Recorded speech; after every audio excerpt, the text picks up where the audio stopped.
L'homme ne vivra pas de pain seulement, mais de toute parole qui sort de la bouche de Dieu. Voici votre moment de méditation quotidienne.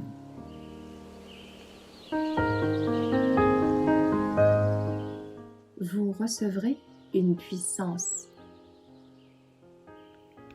Ardent pour délivrer le dernier avertissement, le 29 mai. Après cela, je vis descendre du ciel un autre ange qui avait une grande autorité, et la terre fut illuminée de sa gloire. Apocalypse 18, verset 1.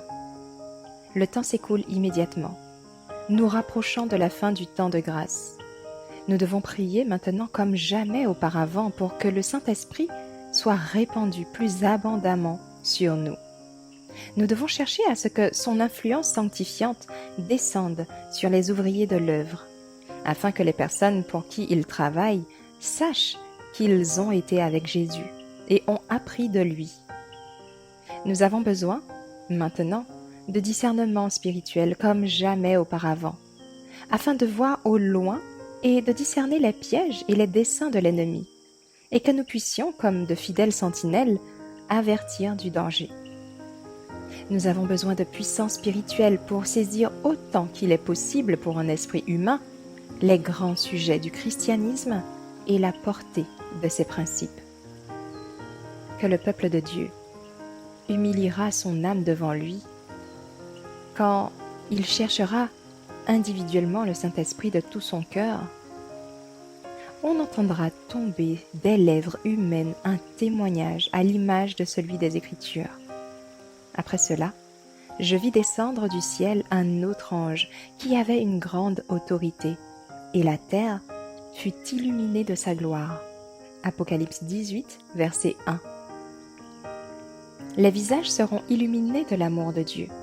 Les lèvres touchées par le feu sacré déclareront « Le sang de Jésus, son Fils, nous purifie de tout péché ». 1 Jean 1, verset 7. Ceux qui se placent sous l'influence de l'Esprit de Dieu ne seront pas fanatiques, mais calmes, fermes, dénués de toute extravagance. Jésus désire répandre le don céleste dans une large mesure sur son peuple. Des prières montent vers Dieu quotidiennement pour l'accomplissement de la promesse, et aucune de ces prières, accompagnée de foi, ne se perd.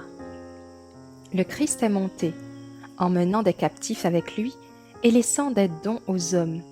Quand, après l'ascension du Christ, l'Esprit descendit comme promis, comme un vent puissant et impétueux, remplissant tout le lieu où ils s'étaient assemblés, les disciples, quel en fut l'effet? Des milliers se convertirent en un jour. Nous avons enseigné, nous nous sommes attendus à ce qu'un ange descende du ciel, afin que la terre soit éclairée de sa gloire. En ce temps, nous contemplerons une moisson d'âmes similaire à celle du jour de la Pentecôte.